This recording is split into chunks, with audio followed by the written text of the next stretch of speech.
ఎంతో మంది JoSAA, neat, JSC, EAMCET లాంటి కౌన్సిలింగ్ మీద అవగాహన లేక మంచి కాలేజీలో అడ్మిషన్ పొందలేకపోతున్నారు. మీ కాలేజీని ప్రయారిటైజేషన్ చేసి పర్ఫెక్ట్ కౌన్సిలింగ్ కై సంప్రదించగలరు. నమస్తే అండి, డాక్టర్ ఏ సతీష్ మాట్లాడుతున్నాను. సో మనం రెగ్యులర్గా చేసి వీడియోస్ ఏవైతే మనం ప్రైమరీ అండ్ ఎడ్యుకేషన్ ద్వారా చేస్తున్నామో, సో ఈరోజు మనం తీసుకున్నటువంటి టాపిక్ ఏంటంటే IISERs అండి, Indian institute of science education and research. ఎందుకంటే యాక్చువల్గా ఈ యొక్క డెడ్లైన్స్ అయిపోతున్నాయి కాబట్టి సో స్టూడెంట్స్ కొంచెం అవేర్నెస్ ఇవ్వాలనే ఉద్దేశంతో నేను రెగ్యులర్గా డైలీ కూడా ఏదో ఒక వీడియో డెడ్లైన్స్ను దృష్టిలో పెట్టుకుని చేయడం జరుగుతుంది.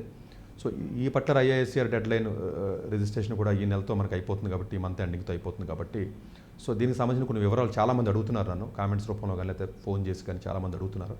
సో బేసిక్ ఒక ఇన్ఫర్మేషన్ నేను ఇవ్వడానికి ప్రయత్నం చేస్తానండి. ఇండియాలో జనరల్గా ఎప్పటి నుంచో కూడా మనకి ఇండిపెండెన్స్ తర్వాత స్టార్ట్ అయినటువంటి సందర్భాలు మనం చూసుకున్నప్పటికీ కూడా ఈవెన్ కాలేజెస్ కానీ, ఈవెన్ రూర్కీ కాలేజ్ కానివ్వండి, అన్నా యూనివర్సిటీ కానివ్వండి, లేకపోతే ఇలాంటి ప్రెస్టేజెస్ పూణే యూనివర్సిటీ కానీ, ఇవన్నీ కూడా తర్వాత IITs కానీ లేకపోతే NITs కానీ టెక్నాలజికల్గా మనం ఇండియా కూడా జనరల్గా చాలా వరకు స్ట్రాంగ్గా ఉన్నాం మనం. అలాగే మేనేజ్మెంట్ అంటామండి, ఇండియన్ ఇన్స్టిట్యూట్ ఆఫ్ మేనేజ్మెంట్స్ మనకు రావడం, అవి కూడా నెమ్మదిగా గ్లోబల్గా రికగ్నైజేషన్ రావడం, ఈవెన్ వరల్డ్ టాప్ 100లోనే ఆల్మోస్ట్ ఒక 3 IIMs వరకు కూడా మనకి ISB ఇలాంటివన్నీ కూడా రిఫ్లెక్ట్ అవ్వడం. టెక్నాలజికల్గాను మనం స్ట్రాంగ్గానే ఉన్నాం, ఎడ్యుకేషనల్ ఇన్స్టిట్యూట్స్ పరంగా, ప్రీమియర్ ఇన్స్టిట్యూట్స్, అలాగే మేనేజ్మెంట్ పరంగా కూడా మనం చాలా స్ట్రాంగ్గా ఉన్నామండి. ఓవరాల్గా వరల్డ్ వైడ్ మనం చూసుకున్నట్లయితే చాలా వరకు కొన్ని ప్రీమియర్ ఇన్స్టిట్యూట్స్ డెఫినెట్గా ఇండియాలో ఉన్నాయి. దీని అన్నిటికంటే కూడా ఇండియన్ ఇన్స్టిట్యూట్ ఆఫ్ సైన్స్ అనేది అది చాలా రోజుల నుంచి మనకుంది. టాటాస్ ఎవరైతే ఉన్నారో వాళ్ళు స్థాపించడం జరిగిందంటే జనరల్గా అది కూడా చాలా ప్రెస్టీజియస్ యూనివర్సిటీ అని చెప్పుకోవచ్చు. సో ప్రత్యేకంగా సైన్స్కి ఎక్కడా కూడా అండి మనకి ప్రెస్టీజియస్ యూనివర్సిటీస్ ఎక్కడా కూడా ఇండియాలో లేవండి. అంటే స్పెసిఫిక్ యూనివర్సిటీస్లో ఉన్నాయి, ఇప్పుడు ఢిల్లీ యూనివర్సిటీ అనో, JNU అనో, లేకపోతే ఉస్మానియానో, ఇలాంటి వాటిలో కూడా సైన్స్ కోర్సెస్కి అయితే ఉన్నాయి. కానీ ఎక్స్క్లూసివ్గా సైన్స్కి ఉన్నది ఏకైక ఇన్స్టిట్యూట్ ఇండియా మొత్తం మీద only Indian institute of science మాత్రమే. ఎక్కువ మంది ఇలాంటి పెద్ద దేశంలో ఏదో 1 or 2 ప్రెస్టీజియస్ ఇన్స్టిట్యూట్స్ ఉండడం వల్ల, అంటే ఇంకా 1 or 2 ఉన్నాయండి, అసలు లేకపోతే చాలా తక్కువ ఉన్నాయండి, మనకు 4 or 5 మాత్రం మనం చెప్పుకోవచ్చు సైన్స్కి సంబంధించి. లేదు, సరిపోవట్లేదండి. అంటే లేదు, గవర్నమెంట్ కూడా గుర్తించి సరైనటువంటి రీసెర్చ్ కూడా జరగట్లేదు సైన్స్లో, బేసిక్ సైన్సెస్లో మనం టెక్నాలజికల్గా ఉన్నాము. ఈ IITsలో కూడా సైన్స్ గ్రూప్స్ ఉంటాయండి, ఫిజిక్స్ కెమిస్ట్రీ ఉంటాయి, కానీ ఎక్స్క్లూజివ్గా మనకి సైన్స్కి సరైనటువంటి రీసెర్చ్ లేదు కాబట్టి దాన్ని దృష్టిలో పెట్టుకుని గవర్నమెంట్ ఆఫ్ ఇండియా ఏదైతే మనకు ఉందో 2007లో అప్పటి వరకు ఉన్నటువంటి అమెండ్మెంట్ని, పార్లమెంట్లో ఉన్నటువంటి అమెండ్మెంట్ని, దాని యాక్ట్ని అమెండ్మెంట్ చేసి NIT అంటే national institute of technology science education and research act 2010 amendment act ఏదైతే ఉందో ఆ యాక్ట్ని, ఇంతకుముందు ఉన్నటువంటి NIT యాక్ట్ని ఏదైతే ఉందో ఆ యాక్ట్ 2007ని తీసి ఈ యాక్ట్ని పెట్టి తర్వాత నెమ్మదిగా మనకి ఈ యొక్క సంస్థల్ని సైన్స్కి ఎక్స్క్లూసివ్గా రీసెర్చ్ పెట్టాలనే ఉద్దేశంతో, మంచి ఉద్దేశంతో మన ఈ యాక్ట్ని తీసుకొచ్చి పార్లమెంట్లో Indian institute of science education and research అంటే IISERs అనేది స్థాపించడం జరిగిందండి. సో ఈ IISERs అనేది ఏదైతే ఉంటుందో మెయిన్ పర్పస్ ఏంటంటే, ఇన్స్టిట్యూట్స్ యొక్క పర్పస్ ఏంటంటే సైన్స్, ప్యూర్ సైన్సెస్లో రీసెర్చ్ చేయాలి.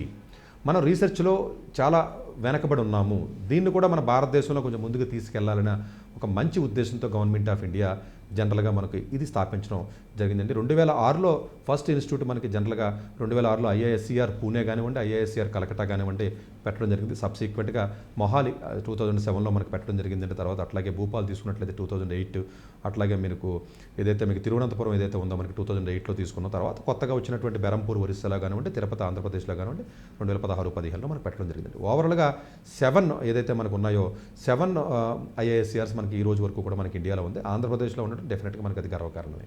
సో ఆస్పెక్ట్లో మనకి IISER తిరుపతి కూడా మనకి 2015లో మనకి రావడం జరిగిందండి. ఈ పర్టికులర్ IISERs యొక్క చాలామందికి అవగాహన ఉండదండి. అసలు ఏంటిది IISERs ఏంటి, కొత్తగా వచ్చినాయి, ఇది బాగుంటుందా లేదా, ఫిజిక్స్ ఏంటి, మ్యాథ్స్ ఏంటి, అసలు దీనికి జాబ్లు వస్తాయి రావా, ఇలా రకరకాల అపోహలో లేకపోతే సరైన అవగాహన ఉండదండి. అంటే నేను కొంచెం ఇన్డెప్త్ వెళ్ళి మీకు చెప్పడానికి నేను ప్రయత్నం చేస్తానండి. బేసికల్గానండి సైన్స్ రీసెర్చ్ ఇన్స్టిట్యూట్స్ అండి, ఇండియన్ ఇన్స్టిట్యూట్ ఆఫ్ సైన్స్ ఎగ్జాక్ట్గా బెంగళూరులో ఏదైతే మనకు ఉందో అదే పద్ధతిలో ఈ IISERs సరిపోవట్లేదు కాబట్టి పెట్టినటువంటి ఇన్స్టిట్యూట్స్ అండి. ఇక్కడ ప్యూర్ సైన్సెస్ ఏవైతే ఉంటాయో ఆ ప్యూర్ సైన్సెస్ మీద రీసెర్చ్ దృష్టిలో పెట్టుకుని పెట్టినటువంటి ఇన్స్టిట్యూట్స్, ఎంప్లాయ్మెంట్ని దృష్టిలో పెట్టుకుని పెట్టినటువంటి ఇన్స్టిట్యూట్స్ కాదు. ఫస్ట్ ఫండమెంటల్గా అది మనకు క్లారిటీ రావాలండి. అంటే రావా జాబ్స్ అంటే వస్తాయండి, that is different aspect. But ఓవరాల్గా పర్పస్ ఆఫ్ ది ఇన్స్టిట్యూట్ అనేది మనం ఫస్ట్ అండర్స్టాండ్ చేసుకుందాం మనం. సో ప్యూర్ సైన్సెస్ అంటే ఏముంటాయి అనుకున్నట్లయితే తీసుకున్నట్లయితే ఇంటర్ డిసిప్లినరీ కోర్సెస్ ఉంటాయి. అంటే ఏదైనా తీసుకోవచ్చండి, మన ఫిజిక్స్ కాంబినేషన్, ఫిజిక్స్, మ్యాథ్స్, లేకపోతే ఏదైనా బయాలజీ కానీ, కెమిస్ట్రీ కానీ అట్లా.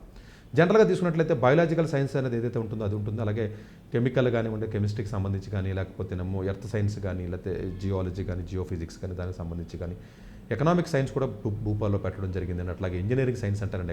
ఎకనామిక్స్ కానివ్వండి, ఇంజనీరింగ్ కానివ్వండి. ఇంజనీరింగ్ సైన్స్ అనేది కొత్తగా భూపాల్లో మనకి అది ఇంట్రడ్యూస్ చేయడం జరిగిందండి. దాంట్లోనే కెమికల్ ఇంజనీరింగ్, అట్లాగే మీకు డేటా సైన్స్ కానివ్వండి, ఇంజనీరింగ్ కానివ్వండి, ఎలక్ట్రికల్ కానీ, కంప్యూటర్ సైన్స్ కానీ అలాంటివి కూడా ఒక ఇంజనీరింగ్ ఫ్లేవర్, ఒక data science, computer science flavour అనేది ఒక్క ఐఐఎస్సిఆర్ భూపాల్లో పెట్టడం జరిగిందండి. అది జనరల్గా మనకు 4 years కోర్స్ ఉంటుందండి. ఇది కాకుండానే జియోలాజికల్ సైన్స్ కానీ, మ్యాథ్స్ కానీ, ఫిజిక్స్ కానీ ఇలాంటి మేజర్స్ ఏవైతే ఉన్నాయో ఇలాంటి మేజర్స్ అన్నీ కూడా ఐఐఎస్ఆర్లో ఉండడం జరుగుతుందండి.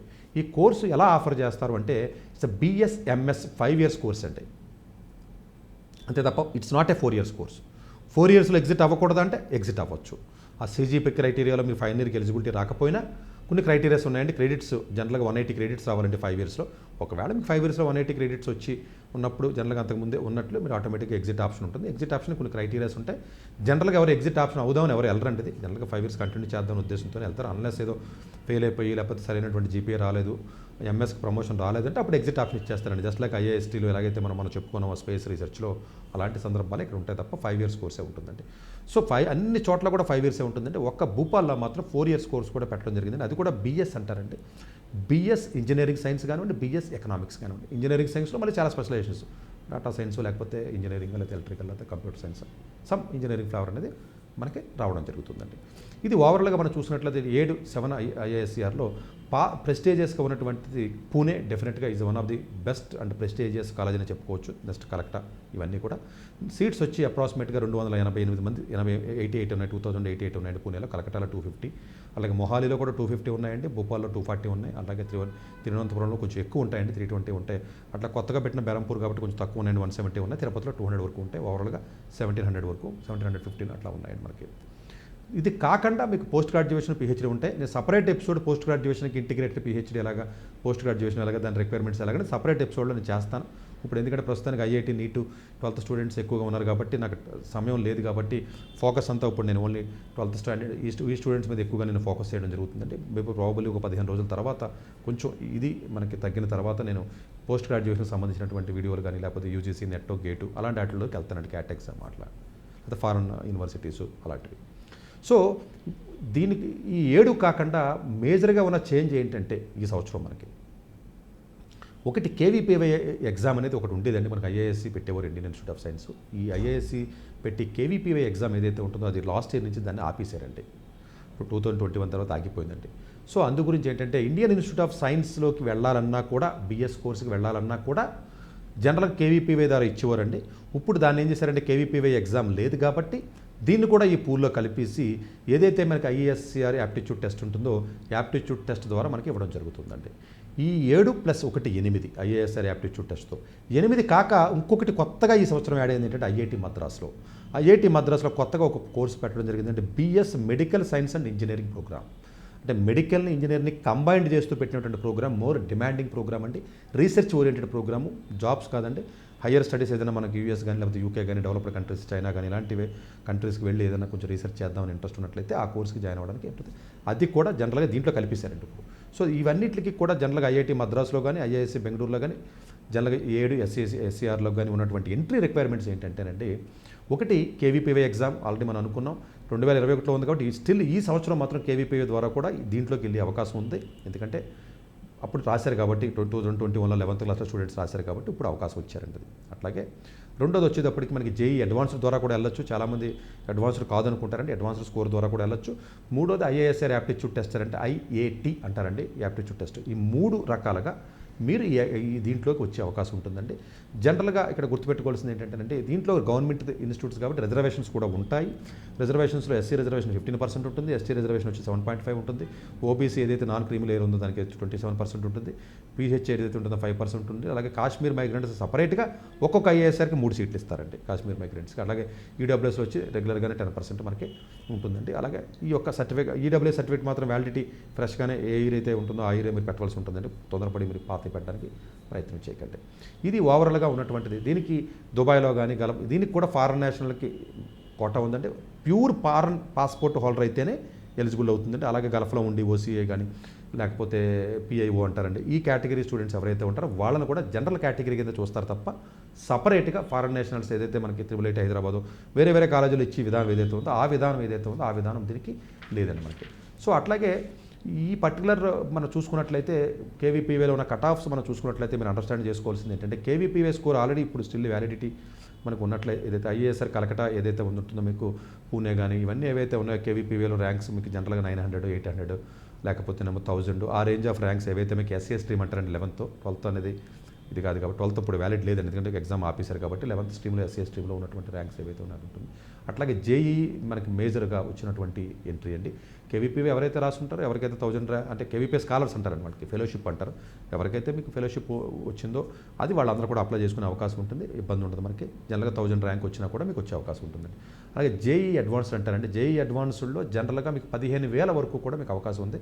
జనరల్గా మీకు ఇప్పుడు పూణే ఉందనుకోండి 4,200కి 4,300కి అవుతుందండి. అదే కలకత్తా అయితే 7,900 7,800 వరకు వచ్చే అవకాశం ఉంటుందండి అడ్వాన్స్డ్ ర్యాంకు. భూపాల్ వచ్చేటప్పటికి 2 కోర్సులు ఉంటాయండి. 5 years BSMS ఉంటుంది, BS ఇంజనీరింగ్ సైన్స్ ఎకనామిక్స్ ఉంటుంది కాబట్టి 11,000 అలాగా 11,900 12,000 వరకు వచ్చే అవకాశం ఉంటుందండి. అదే మీకు 4 years BS కొత్తగా పెట్టారు కాబట్టి జనరల్గా అది మంచిదండి యాక్చువల్గా. సో అది మీకు 14,500 ఉంటుంది, ఎంప్లాయబిలిటీ ఉన్నటువంటి కోర్స్ ఉంటుంది యాక్చువల్గా. అట్లాగే మీకు మొహాలీలో చూసుకున్నట్లయితే 14,000 వరకు వచ్చే అవకాశం ఉందండి జేఈ అడ్వాన్స్డ్లో.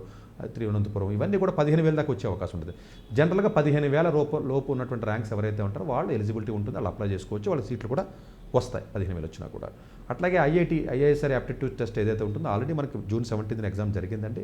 సో ఆ పర్టికులర్ ఎగ్జామ్లో మీకు ర్యాంక్ ఏదైతే ఉంటుందో ఆ ర్యాంక్ అనేది ఓవరాల్గా చూసుకున్నట్లయితే ఓవరాల్ ఎనీ ఐఏఎస్ఆర్ రావాలనుకుంటే 3,600 ఉంటుందండి. పూణే వచ్చేటప్పటికి 500 ర్యాంక్స్ ఉండాలండి.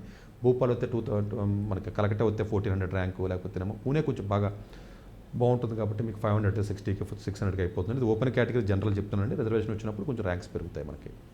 అలాగే భూపాల్ వచ్చేటప్పటికి 2,700 వస్తుందండి. అట్లాగే 3,200, లేకపోతే ఇట్లా మొహాలి వచ్చేటప్పటికి 2,300, కొంచెం తిరువనంతపురం కొత్తది కాబట్టి 3,000, అలాగే బేరంపూర్ వచ్చేటికి 3,700, తిరుపతి వచ్చేటికి 3,500. సో ఓవరాల్గా ఒక 3,500 నుంచి 4,000 వరకు మ్యాక్సిమం మీకు ఐఏఎస్ఆర్ టెస్ట్లో ర్యాంక్ వచ్చినట్లయితే ఎక్కడో చోట మీకు సీట్ వచ్చే అవకాశం ఉంటుంది. అలాగే అడ్వాన్స్డ్లో 15,000 వచ్చినట్లయితే ఎక్కడో చోట అవకాశం ఉంటుంది. అట్లా కేవీపీలో కూడా 1000 ర్యాంక్ వచ్చినట్లయితే మీకు డెఫినెట్గా ఎక్కడో చోట అవకాశం ఉంటుందండి. ఓవరాల్గా ఇది ర్యాంకింగ్ గురించి నేను చెప్పినటువంటి విధానం. సరే, quality of education, future opportunities గురించి కూడా మనం మాట్లాడదాం. ఇది ప్యూర్ సైన్స్ కాబట్టి ఫస్ట్ 2 years కూడా మీరు కామన్గా సిలబస్ చదువుతారు. ఆ క్రెడిట్స్ ఏవైతే ఉంటాయో ఓవరాల్గా 5 years కోర్సు BSMS ఏదైతే ఉందో 180 క్రెడిట్స్ రావాలి కాబట్టి జనరల్గా మీకు ఫస్ట్ 2 years ఆ కామన్ కోర్సెస్ ఏవే డిపార్ట్మెంట్స్ అయితే ఉంటాయో chemistry, biology, earth science, what ever it is, ఆ 6-7 ఏవైతే సైన్స్ డిపార్ట్మెంట్స్ ఉంటాయో ప్రతి డిపార్ట్మెంట్ కోర్సు కూడా అందరూ చదవవలసిందే, ఇంక్లూడింగ్ ఐఏఎస్సీలో జాయిన్ అయినా కూడా. సో ఫస్ట్ 2 years చదివిన తర్వాత మీరు స్ట్రీమ్ తీసుకోమంటారు. మీరు ఫిజిక్స్కి వెళ్తారా, మ్యాథ్స్కి వెళ్తారా, కెమిస్ట్రీకి వెళ్తారా, లేకపోతే ఎర్త్ సైన్స్కి వెళ్తారా, జియాలజీకి వెళ్తారా, కెమికల్కి వెళ్తారా, so what ever it is అక్కడ ఉన్నటువంటి సైన్స్, బేసిక్ సైన్స్ గ్రూప్స్ ఏవైతే ఉంటాయో అన్ని రకాల సైన్స్ గ్రూప్స్ ఉంటాయి కాబట్టి ఇంక్లూడింగ్ బయాలజీ మీరు వెళ్ళే అవకాశం ఉంటుంది. మీరు చూస్ చేసుకోవచ్చు, అందులో రీసెర్చ్ చేయొచ్చు. ఐఏఎస్సీ బెంగళూరు గురించి చెప్పలేదండి. ఐఏఎస్సీ బెంగళూరులో కట్ ఆఫ్ చాలా ఘోరంగా ఉంటాయి, ఎందుకంటే మోస్ట్ ప్రెస్టీజియస్ కాబట్టి. వాళ్ళు ఐఏఎస్సీ బెంగళూరులో జనరల్గా అడ్వాన్స్లో 250 ర్యాంక్ రావాలి, మెయిన్స్లో 250 ర్యాంక్ రావాలి. నీట్ ద్వారా కూడా తీసుకుంటారు వాళ్ళు. నీట్ ద్వారా కూడా మీకు 500 ర్యాంకు అట్లా ఉన్నట్లయితే నీట్ ద్వారా కూడా వెళ్ళే అవకాశం ఉంటుంది కాబట్టి కేవీపీవై తీసుకున్న 250 ర్యాంకు, మ్యాక్సిమం 240 అంతేనండి. లాస్ట్ ఇయర్ చూసుకున్నట్లయితే 240 ర్యాంక్ దాటితే అసలు మీకు సీట్ రాదండి అక్కడ. సో అది కొంచెం టఫెస్ట్ కాంపిటీషన్ ఉంటుంది. చాలా తక్కువ మంది ఇంట్రెస్ట్ ఉన్నవాళ్ళు 250లో అడ్వాన్స్లో ఉన్నవాళ్ళు కానీ ఇలా వెళ్ళేవాళ్ళు మ్యాక్సిమం చాలామంది వెళ్తారండి. ఇప్పుడు ఈసారి ఐఏఎస్సీ ఓన్లీ దీంతో పాటుగా కేవీపీవై అన్నది లేదు కాబట్టి ఇప్పుడు ఐఏఎస్ఆర్ యాప్టిట్యూడ్ టెస్ట్ ద్వారా తీసుకుంటారు కాబట్టి దానికి కూడా 250 ర్యాంక్ రూపాయలు రావాలి. 250 లోపు వచ్చిన వాళ్ళు ఐఏఎస్సీ ఏం చేయండి, ఫస్ట్ ప్రిఫరెన్స్ ఐఏఎస్సీ పెట్టండి. మిగిలినటువంటి ఐఐటి మద్రాసులో పెట్టినటువంటి కోర్స్ ఏదైతే ఉందో కొంత మెడికల్ ఫ్లేవర్ ఏదైతే ఉందో అలాంటి వాళ్ళు వెళ్ళడానికి అవకాశం ఉంది. బయాలజీ చదివిన వాళ్ళు కూడా వెళ్ళొచ్చు. ఐఏఎస్సీ బెంగళూరు ఎవరైతే మీరు వెళ్దాం అనుకుంటారో, ఒకవేళ మీరు బైపీసీ చదివితే, మ్యాథ్స్ చదవకపోతే మీకు 250 ర్యాంక్ లోపు వచ్చినా కూడా అది నీట్ కానివ్వండి, ఐఏఎస్ఆర్ టెస్ట్ కానివ్వండి, ఐఐటి టెస్ట్ కానివ్వండి, మీకు అడ్మిషన్ ఇవ్వరు. అడ్మిషన్ టు ది ఐఏఎస్ఆర్లోకి మీకు అడ్మిషన్ రావాలి అంటే మ్యాథమెటిక్స్ 11th 12th కంపల్సరీ చదివి తీరాలి. మీరు నీట్ ఎగ్జామ్ రాసినా, ఐఏఎస్ఆర్ టెస్ట్లో ర్యాంక్ వచ్చినా, ఎందులో ర్యాంక్ వచ్చినా కూడా తీసుకోరు వాళ్ళు. జాగ్రత్తగా అర్థం చేసుకోండి అమ్మ. ఐఏఎస్సీ బెంగళూరు యొక్క ప్రత్యేకత ఏంటంటే మీరు బయాలజీ రీసెర్చ్ చేయాలన్నా, నాకు బయాలజీ సీటే కావాలన్నా కూడా మ్యాథ్స్ చదవాలి. ఎందుకంటే మేజర్ సెలక్షన్ అనేది మేజర్ బయాలజీ తీసుకోవాలా, ఫిజిక్స్ తీసుకోవాలా, మ్యాథ్స్ తీసుకోవాలనేది ఫస్ట్ ఇయర్ అయిన తర్వాత 3 semesters అయిన తర్వాత డిసైడ్ చేస్తారు. ఐఏఎస్సీ బెంగళూరులో 3 semestersలో మ్యాథమెటిక్స్ ఉంటుంది కాబట్టి వాళ్ళ ప్రతిదీ రీసెర్చ్ మ్యాథమెటిక్స్ లింక్ ఉంటుంది. రీసెర్చ్ అంటేనే మ్యాథమెటిక్స్, ఎందుకంటే మోడలింగ్ చేస్తారండి. మ్యాథమెటికల్ మోడలింగ్ అని రకరకాల ప్రోగ్రామింగ్స్ వాడాలి కాబట్టి మ్యాథమెటిక్స్ లేని వాళ్ళు తీసుకోరండి వాళ్ళు. మీరు ఆల్ ఇండియా ఫస్ట్ ర్యాంక్ వచ్చినా కూడా, మీరు బైపీసీ చదివి నీట్ ఫస్ట్ ర్యాంక్ వచ్చినా కూడా, నీట్ ర్యాంక్తో ఇచ్చినా కూడా మీరు ఎంబైపీసీ చదివితేనే ఇస్తారు అంతే, మీరు బయాలజీ చదవాలన్నా కూడా. మిగిలిన ఐఏఎస్ఆర్లో అలాంటిది లేదండి, మీరు చక్కగా వెళ్ళొచ్చు. ఐఐటి మద్రాసు కూడా మ్యాథ్స్ అవసరం లేదండి, మీరు బయాలజీ చదివి కూడా మీరు ఐఏఎస్ఐ టెస్ట్ రాస్తే వెళ్ళొచ్చు. ఐఏఎస్సీ కాక మాత్రం మీకు ఎంట్రీ ఉండదండి. ఒకవేళ బయాలజీ స్టూడెంట్ అయితే మాత్రం ఏ ర్యాంక్ వచ్చినా కూడా మీరు బయాలజీ చదివిన స్టూడెంట్, బైపీసీ స్టూడెంట్ ఎట్టి పరిస్థితుల్లో ఐఏఎస్సీలోకి మీరు వెళ్ళలేరు. ఇది ఒకటి క్లారిటీ తెచ్చుకోండి. 3, ఇక్కడ ఉన్నటువంటి క్వాలిటీ ఆఫ్ ఎడ్యుకేషన్ ఎలా ఉంటుందంటే, జనరల్గా ఎవరైతే ఎంఎస్కి వెళదాం అనుకుంటారో, మ్యాథ్స్ చదివి డేటా సైన్స్కి కానీ ఆర్టిఫిషియల్ ఇంటెలిజెన్స్కి కూడా వెళ్ళొచ్చు, ఫిజిక్స్ చదివి కూడా వెళ్ళొచ్చు. ఎవరైతే ప్యూర్ సైన్సెస్లో రీసెర్చ్ చేద్దామని అనుకుంటారో వరల్డ్ టాప్ యూనివర్సిటీస్లోకి ఈ ఐఐఎస్సిఆర్స్ ఏదైతే ఉంటుందో కరెక్ట్ ప్లేస్ ఉంటుంది. అంటే ఒక ఐఐటి నుంచి 10 మంది టాప్ యూనివర్సిటీస్కి వెళ్తే, వరల్డ్ టాప్ యూనివర్సిటీస్కి ఐఐఎస్సిఆర్స్ నుంచి 20 మంది వెళ్తారు. The most prestigious universities in the వరల్డ్లో ఎవరైతే ఉన్నారో అలాంటి వాటిలోకి ప్యూర్ సైన్సెస్కి వెళ్ళి స్టూడెంట్స్ ఎవరు ఉంటే ఐఐటి నుంచి కాదండి, ఐఐఎస్సి బెంగళూరు నుంచి ఐఐఎస్సిఆర్స్ నుంచి వెళ్తారు. ఈ ఐఐఎస్సి బెంగళూరులో మీరు చదివిన తర్వాత, ఐఐఎస్సిఆర్స్లో మీరు చదివిన తర్వాత జాబ్ వస్తుందా అంటే 99% మీకు మంచి జాబ్ రాదు, మంచి ప్యాకేజ్ రాదు. ఎందుకంటే రీసెర్చ్ ఇన్స్టిట్యూట్స్ అవి. మేబీ భోపాల్లో ఏదైనా ఇంజనీరింగ్ సైన్స్, డేటా సైన్స్ అలాంటిది ఏదైనా చదివితే కొంచెం ఎంప్లాయబిలిటీ ఉంటుంది, మ్యాథ్స్ చదివితే కొంత ఉంటుంది ఎంప్లాయబిలిటీ. మీరు ఏ కెమిస్ట్రీ బయాలజీ చదివిన జాబ్ రావాలంటే రాదు. బాగా గుర్తుపెట్టుకోండి. కంపల్సరీగా మీరు డెవలప్డ్ కంట్రీస్లో కానీ, ఇండియాలో ఐఐటీలోను ఐఐఎస్సీలోను పిహెచ్డీ చేసి అటు రీసెర్చ్ సైడ్ కానీ, ఇటు ఎకడమిక్స్ సైడ్ కానీ, ఏదైనా వేరే అదర్ ల్యాబొరేటరీస్లోని వీటిలోని వర్క్ చేద్దామని ఇంట్రెస్ట్ ఉంటేనే ఐఐఎస్ఆర్కి వెళ్ళండి తప్ప లేకపోతే వద్దు. అది ప్యూర్ ఇంట్రెస్ట్ ఉండాలి, రీసెర్చ్ ఇంట్రెస్ట్ ఉండాలి. లేదు మ్యాథమెటిక్స్ మీరు ఇంట్రెస్ట్ లేకపోయినా కూడా వెళ్ళొచ్చు, మ్యాథమెటిక్స్లోకి వెళ్ళి అక్కడి నుంచి కంప్యూటర్ సైన్స్కి వెళ్ళిపోవచ్చు. ఐఐఎస్ఆర్లో మ్యాథమెటిక్స్ కానీ చదివితే మీరు షూర్గా కంప్యూటర్ సైన్స్ కూడా వెళ్ళొచ్చు వరల్డ్ టాప్ యూనివర్సిటీస్కి. ఎందుకంటే మ్యాథమెటిక్స్తో పాటు వాళ్ళ కొంత ప్రోగ్రామింగ్, కొంత అదర్ స్కిల్స్ నేర్చుకుంటారు కాబట్టి. జనరల్గా ఐఐఎస్సి బెంగళూరులో బిఎస్ కోర్స్ ఉంటుందండి మీకు. ఆ కోర్సు చేసుకుని మ్యాథమెటిక్స్ ఎవరైతే మేజర్ చదువుతారో జనరల్గా 120 ఎంతో ఇంటేక్ ఉంటుంది. అందులో మ్యాథ్స్ మేజర్ జనరల్గా ఒక 25-30 చదివారు అనుకోండి ఉదాహరణకి, జస్ట్ మీకు ఐడియా గురించి. ఎవ్రీ ఇయర్ మారుతూ ఉంటుంది కాబట్టి ఆ 30 స్టూడెంట్స్లో మెజారిటీ ఆఫ్ ది స్టూడెంట్స్ ఎవరైతే మీకు బయట కంట్రీస్కి వెళ్తారో కంప్యూటర్ సైన్స్కి వెళ్ళిపోతారు. ఎంఎస్ కంప్యూటర్ సైన్స్ కాక డైరెక్ట్ పిహెచ్డీకి వెళ్ళిపోతారు. 4 ఇయర్స్తోనే వెళ్ళిపోతారండి ఐఐఎస్సి బెంగళూరు. అసలు ఎంఎస్ కూడా చదవరాళ్ళు. ఇంకా ఐఐఎస్సిఆర్లో అయితే 5 ఇయర్స్ చదివి వెళ్తారు జనరల్గా. ఐఐఎస్సీలో అయితే 4 ఇయర్స్ చదివి డైరెక్ట్గా మీకు పిహెచ్డీ ఇన్ కంప్యూటర్ సైన్స్ కూడా వెళ్ళిపోయే అవకాశాలు చాలా చాలా ఎక్కువ. ఎందుకంటే మ్యాథ్స్ కూడా అంత స్ట్రాంగ్గా ఉంటారు కాబట్టి. ఫిజిక్స్ నుంచి కూడా వెళ్ళొచ్చు అంటే వెళ్ళొచ్చు. ఫిజిక్స్ నుంచి అనలిటిక్స్ సైడ్ కానీ, లేదా ఆర్టిఫిషియల్ ఇంటెలిజెన్స్, డేటా సైన్స్ కూడా వెళ్ళొచ్చండి. మిగతా థియరిటికల్ కంప్యూటర్ సైన్స్ అండి, కంప్యూటర్ సైన్స్ అంటే మ్యాథమెటిక్స్ మేజర్ అన్ని కంప్యూటర్ సైన్స్కి వెళ్ళాడు మనండి. థియరిటికల్ కంప్యూటర్ సైన్స్కి వెళ్ళొచ్చు, ఆర్టిఫిషియల్ ఇంటెలిజెన్స్కి వెళ్ళడానికి ఎక్కువ అవకాశం ఉంటుంది, డేటా సైన్స్కి ఉంటుంది. మీరు ప్యూర్ ప్రాక్టికల్ అంటే అప్లికేషన్స్ పాయింట్ ఆఫ్ వ్యూ ఉన్నటువంటి కంప్యూటర్ సైన్స్, కంప్యూటింగ్ డిపార్ట్మెంట్కి, ఇన్ఫర్మాటిక్స్ డిపార్ట్మెంట్కి, అలాంటి వాటికి సాఫ్ట్వేర్ రిలేటెడ్ ఉన్నటువంటి వాటికి వెళ్ళడానికి ఎక్కువగా అవకాశం ఉండదు. బట్ కంప్యూటర్ సైన్స్ డిపార్ట్మెంట్కి అయితే మీరు వెళ్ళొచ్చు.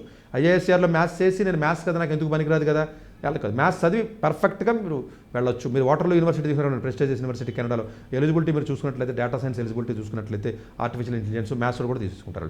ఈవెన్ ఎంఐటీలో కంప్యూటర్ సైన్స్ పిహెచ్డీ చేయాలన్నా కూడా మ్యాథ్స్ తీసుకుంటారు. జస్ట్ మీకు ఐడియా గురించి చెప్తున్నాను నేను.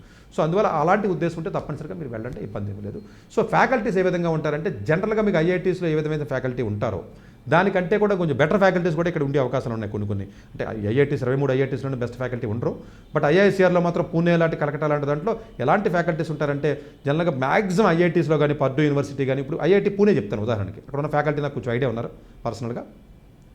వాళ్ళ పిహెచ్డీస్ ఎక్కడ చేశారో చెప్తాను, మీకు ఒక ఐడియా ఉంటుంది. కొంతమంది శ్రీనివాసన్ అని కానీ, లేకపోతే ఉన్నారండి కొంత కీర్తి అని ఒక ఆవిడ, లేకపోతే పూజ అని ఒక మేడం, ఇలా కొంతమంది ఉన్నారండి. వాళ్ళని చూసినట్లయితే మీకు ప్రిన్స్టన్లో పిహెచ్డీ చేసిన వాళ్ళు, పోస్ట్ డాక్ చేసిన వాళ్ళు కానీ, పర్డ్యూలో కానీ, యుఎన్సీ చాపల్ హిల్ కానివ్వండి, యూనివర్సిటీ కాలిఫోర్నియా, లేకపోతే టీఏఎఫ్ఆర్ ఇండియాలో కానివ్వండి, యూనివర్సిటీ ఆఫ్ టెక్సాస్ ఆస్టిన్లో కానివ్వండి, లేకపోతే టెక్నియాన్ ఐఐటి అంటారండి ఇజ్రాయెల్లో కానివ్వండి, లేకపోతే ఐఎస్ఐ ఇన్స్టిట్యూట్ కలకట్టా కానివ్వండి, లేకపోతే క్యాంబ్రిడ్జ్ యూకేలోని క్యాంబ్రిడ్జ్ కానీ, కొలరాడో యూనివర్సిటీ కానివ్వండి, లేకపోతే యూసీ బర్క్లీ కానివ్వండి, యూనివర్సిటీ ఆఫ్ టొరంటోలో ఇద్దరు ఉన్నారండి, టెక్సాస్ ఏఎండ్ఎంలో ఒక అతను ఉన్నారండి, హెచ్ఆర్ఏ అంటారండి జనరల్గా, హరీష్ చంద్ర రీసెర్చ్ ల్యాబొరేటరీ కానివ్వండి, లేకపోతే అల్బర్టా కెనడాలో కానీ, డ్యూక్ యూనివర్సిటీ యూఎస్ కానివ్వండి, లేకపోతే టఫ్ యూనివర్సిటీ బాస్టన్లో ఉన్న టఫ్ యూనివర్సిటీ కానివ్వండి, హార్వర్డ్ మెడికల్ స్కూల్ నుంచి ఒక ఫ్యాకల్టీ ఉన్నారండి, అలాగే స్టాన్ఫర్డ్ నుంచి కూడా ఇంగ్లీష్ ఫ్యాకల్టీ ఒక పట్లర్ 1 ఇయర్ పోస్ట్ డాక్ చేసినటువంటి ఫ్యాకల్టీ ఉన్నారండి. ఇలాంటి ప్రెస్టీజియస్ యూనివర్సిటీలో చదివినటువంటి ఫ్యాకల్టీస్ పోస్ట్ డాక్లో కానీ, పిహెచ్డీలో కానీ చాలా పర్ఫెక్ట్ సాలిడ్ ఫ్యాకల్టీ ఫ్యాకల్టీ అంతా కూడా మీకు పూణేలోను, కలెక్టర్లో దొరుకుతారు.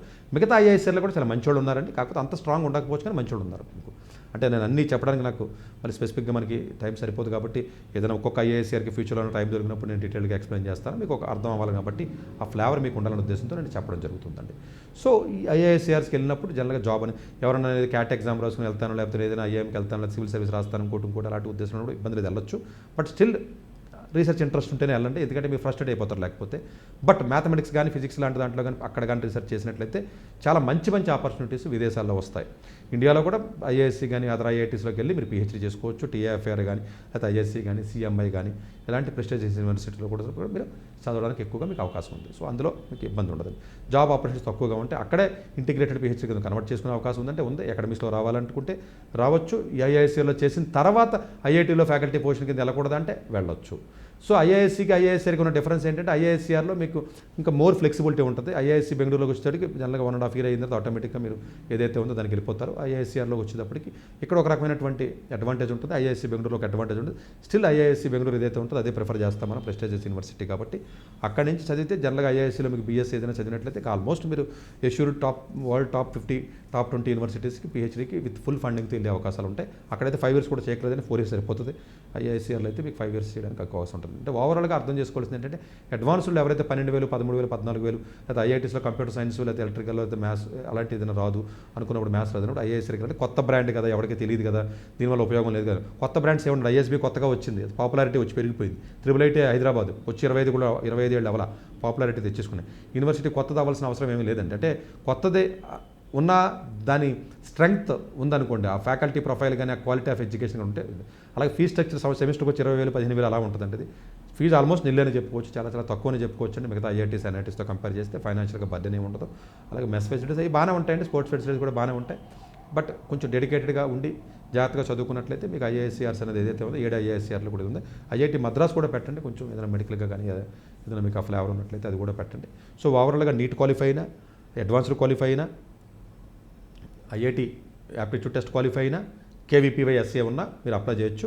ఒక్క ఐఐఎస్సీ బెంగళూరుకి మాత్రం జేఈ మెయిన్స్తో కూడా అప్లై చేయొచ్చు 250 లోపు ఉన్నట్లయితే. జేఈ మెయిన్స్తో ఈ ఐఐఎస్ఆర్లో అప్లై చేయడం కుదరదు, ఓన్లీ అడ్వాన్స్డే. ఐఐఎస్సీ బెంగళూరుకి మాత్రం ఈ అన్ని కలిపితో పాటు మెయిన్స్తో కూడా అప్లై చేయొచ్చు. 240, 250 ర్యాంకు ఉండాలి. జనరల్గా 250, 240, 260 ఆ రేంజ్లో మీకు కట్ ఆఫ్ ఉంటుంది. కాబట్టి ఐఐఎస్సీలో 250 mains, advance 250, KVPY 250, aptitude test కూడా 250 ఉంటుంది. ఫస్ట్ టైం అయినా కూడా పెడతారు. నీట్ వచ్చి ఒక 500 వరకు మీకు అవకాశం ఉంటుంది అంతే.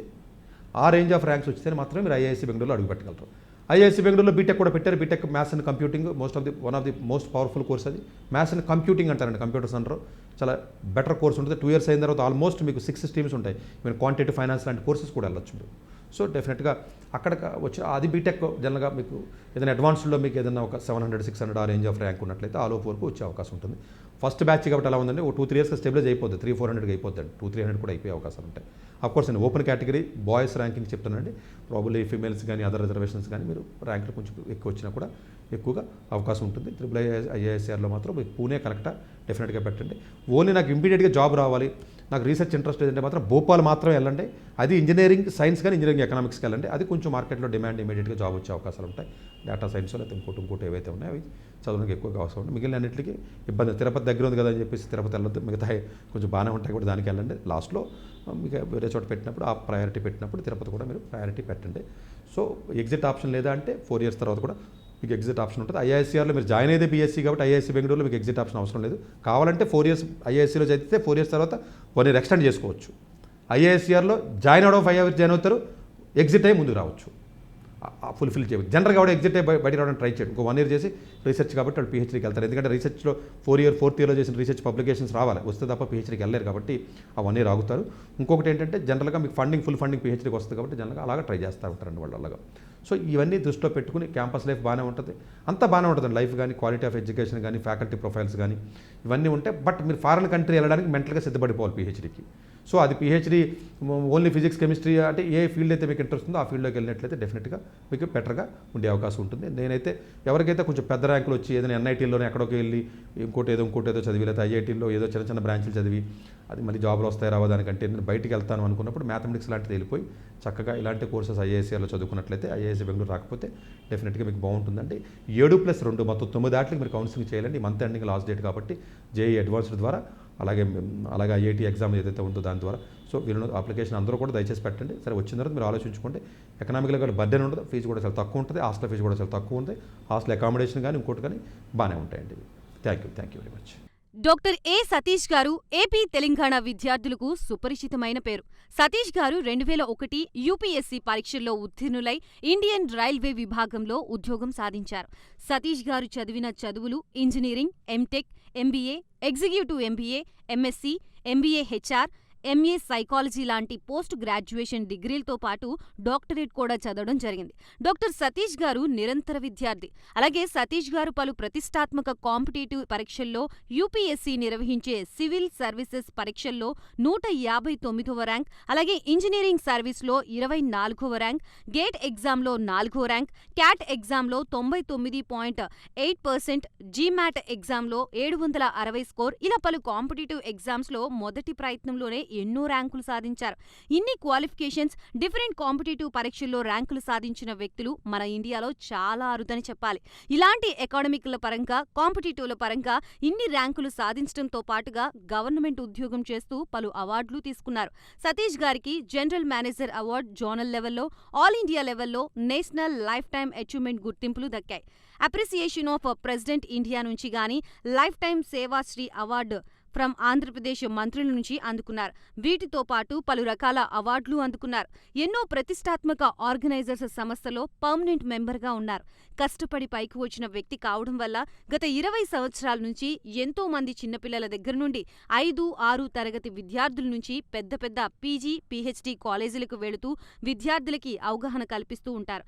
ప్రతి విషయంపైన డాక్టర్ సతీష్ గారు స్పష్టమైన అవగాహన కలిగి ఉన్నారు. డాక్టర్ సతీష్ బలంగా నమ్మే సూత్రం ఏంటంటే అవేర్నెస్ ఈజ్ ఎవ్రీథింగ్. మనిషికి అవేర్నెస్ ఉంటే ఏదైనా సాధించగలరు. ఒక్క మోటివేషన్తోనే కాదు, ఏది చెయ్యాలి, ఏది చేయకూడదు, ఎలాంటి డెసిషన్ తీసుకోవాలనే విషయాలపై, ముఖ్యమైన విషయాలపై అవగాహన కల్పిస్తూ ఉంటారు. అలాగే గవర్నమెంట్, ప్రైవేట్ జాబ్లే కాకుండా ప్రపంచ దేశాల్లోని జాబ్స్పై కూడా అవగాహన కల్పిస్తూ ఉంటారు. ఉద్యోగాలతో పాటు పెద్ద చదువులైన ఐఐటి వంటి వాటిపై సెషన్స్ నిర్వహిస్తూ ఉంటారు. ఇప్పటి వరకు 3 లక్షల సెమినార్లు ₹1 తీసుకోకుండా ఉచితంగా నిర్వహించారు. ఇందులో భాగంగా మన ప్రైమ్ 9 ద్వారా విద్యార్థులకి మోటివేషన్ ఇవ్వడానికి మీ ముందుకొస్తున్నారు డాక్టర్ సతీష్ గారు. ఎంతో మంది జోసా, నీట్, జేఎస్సీ, ఎంసెట్ లాంటి కౌన్సిలింగ్ మీద అవగాహన లేక మంచి కాలేజ్లో అడ్మిషన్ పొందలేకపోతున్నారు. మీ కాలేజీని ప్రయారిటైజేషన్ చేసి పర్ఫెక్ట్ కౌన్సిలింగ్ కై సంప్రదించగలరు.